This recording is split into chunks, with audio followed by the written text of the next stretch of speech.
We are really lucky to have a great keynote speaker here today. Tim Draper has an incredible career in venture financing. I'd like to invite you up to come on up.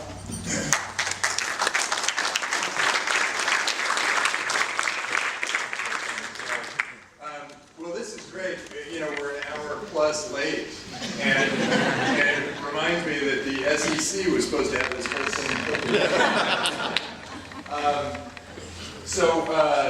So I'll try, instead of going through all my slides, I think I'll just wing it and speed this whole thing up, because I want the SEC to speed their thing up, and if we could, put a lot of pressure on them, that would be just terrific. What I thought I'd talk to you about is, what's really interesting is that Howard came at it from one angle, and I came at it from another angle. I started an SBIC, and through the SBIC, I was a qualified investor at 26 years old. And so I started to put this money to work, and a lot of my companies needed more money and had the same problem that Howard had. But I also had a bunch of friends, and they weren't able to invest. And I said, oh, this is so much fun. I'm having a great time. We're investing in all these companies, and they weren't able to invest. And I kept that in the back of my mind, and then in 1998, 99, things were booming, and I thought, this really, I don't want to invest in any of those. I don't want to invest in these things that have already been vetted by every other, professional investor in the world. I wanted to invest in, people like you guys. And so I thought, well, and everybody should be able to do this. And so we, back in 1998, we were the original crowdfunders, I guess. We started something called Maybe. Oh, by the way, why am I the person speaking here? I have only failed at crowdfunding. I'm a complete failure at crowdfunding, but I've tried a lot of times. So I tried with MeVC. It was Draper Fisher Jurgensen MeVC Ventures, and we had the whole thing set up, and we were able to go out and raise the money. We paid lawyers a fortune, and we were able to go out and raise the money. We raised $400 million, and we said, this is great. We can invest the people's money. They don't have to be left out of this great venture capital asset class.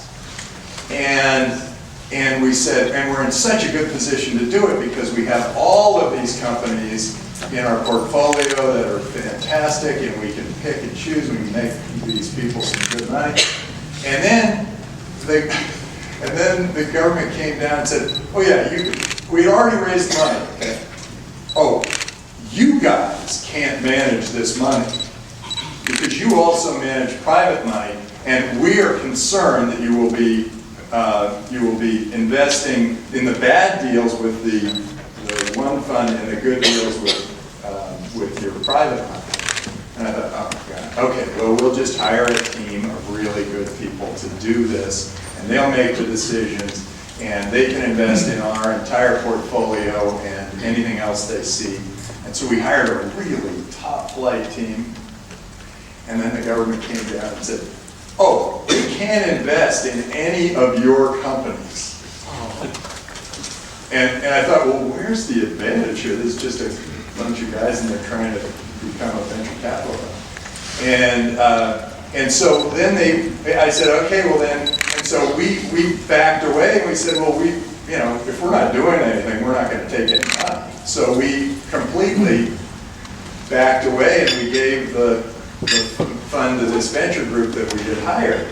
And so the venture group started to do their job, and the stock price went from 20 down to 10, and a hedge fund group came in, and it went from 20 down to 10, and it had $17 worth of cash in it.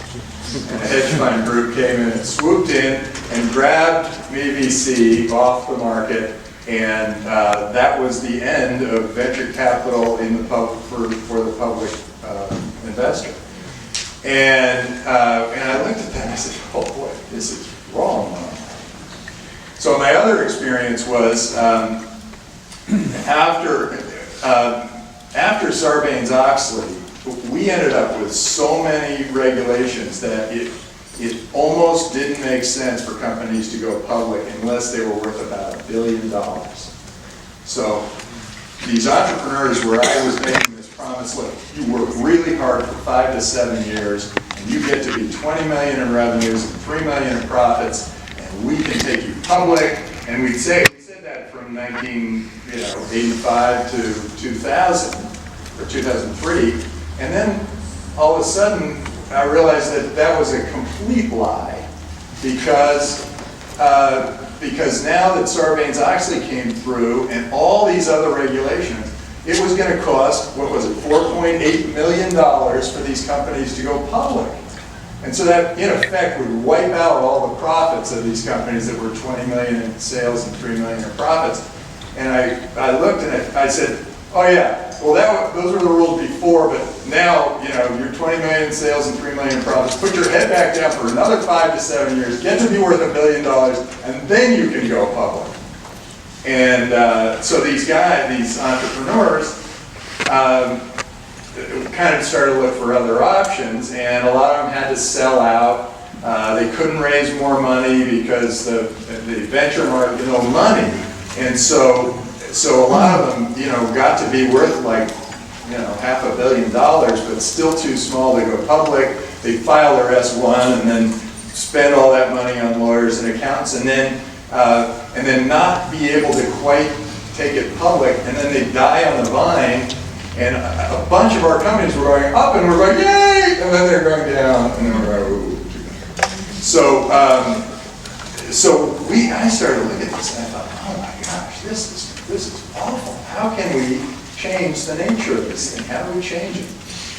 And the way I usually change things is through starting something. And so I ran into Thomas Foley, who's in the back there. You can wave your hand, Thomas. And he had an interesting idea for how to do an investment bank in a new way, so that we could, in effect, take companies out, but still keep them private and allow them to be tradable. And we've spent a lot of money. I've spent a lot of money, and he's worked very hard. And I figured you wanted a young person because this is going to take a long time. And I'm going to be dead by the time the SEC finally, by the time Howard finally is there celebrating. But we set it up, and it was all set, Expert Financial, and we decided that this was the way to go. And these small companies, when they got to be 15 or 20 million in revenue, 3 to 10 million in profits, they could then go out and have this tradable system. We created he and his team created a beautiful system. Everything was great. And so then I started talking to entrepreneurs, and the entrepreneurs were saying, this is the greatest thing ever. I am definitely going to do it. And then they'd go to their boards. And the boards would say, in my ultimate wisdom, we've always done it this way, and we always want to wait until the time is right. And the boards would say, or you can always sell out, or you can. And so we couldn't get anybody over the hump. That was years of pounding, and I manipulated every one of my CEOs. I did everything I possibly could, and nothing came of it. So then, when you guys came up with this crowdfunding bill, I thought, wow, fantastic!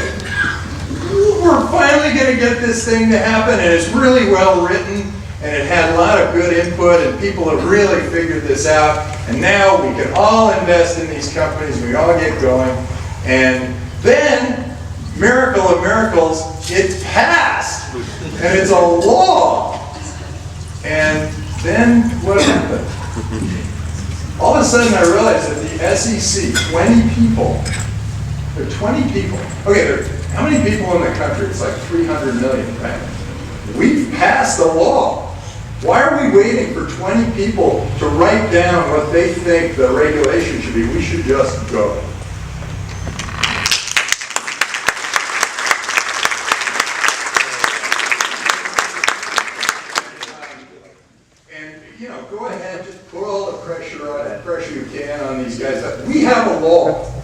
It's done.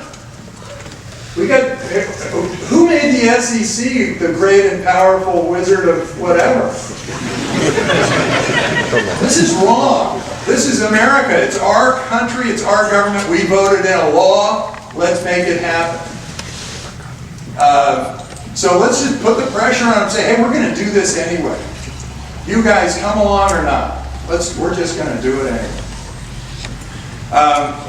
So here's an interesting thing. Here's another little way to get at that pressure. Right? Put that pressure on. Change is happening faster and faster, right? Throughout the world. And Moore's law says that $1,000 of compute power doubles every 18 months. Now it's down to every 12 months. So every year you have a more powerful system from which you can innovate, create, do extraordinary things.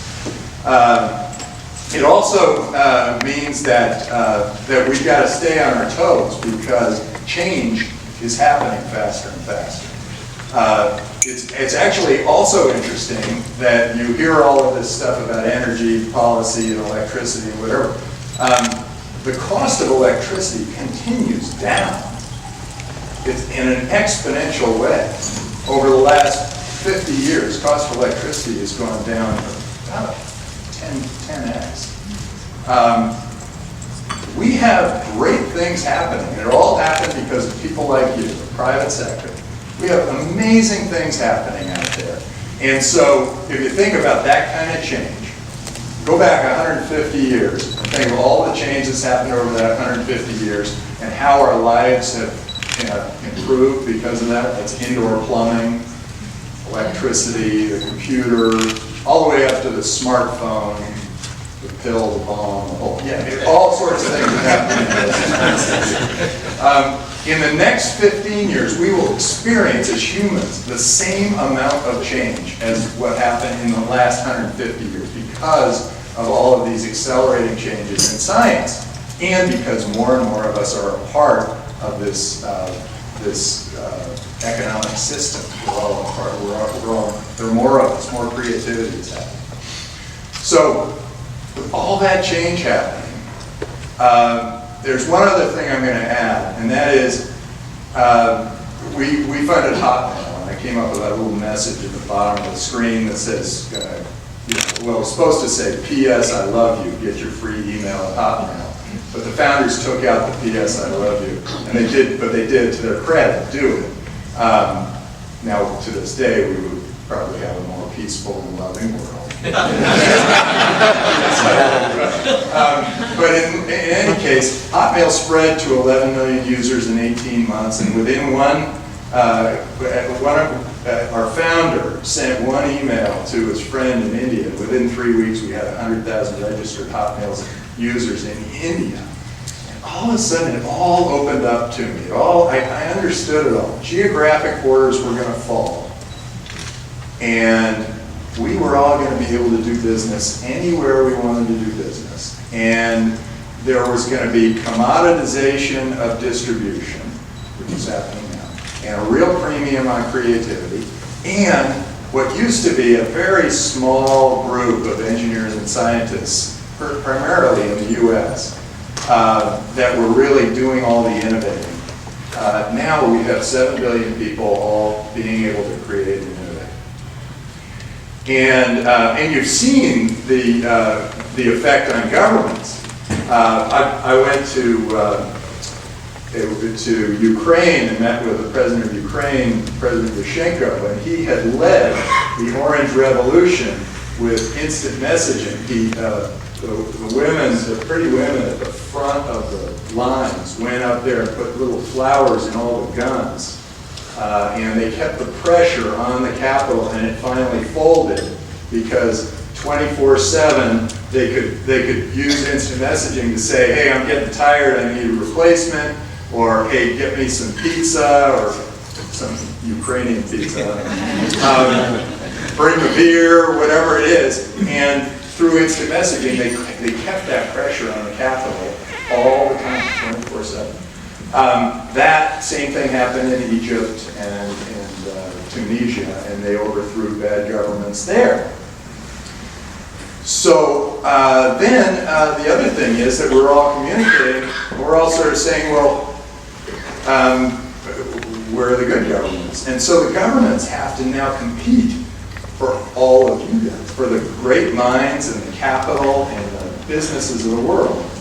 And they're starting to recognize that. And this president of Ukraine said to me, "You must invest in Ukraine." And I said, "Well, I'll never invest in Ukraine. But you know, it takes 23 bureaucrats in 6 months before you can even incorporate here."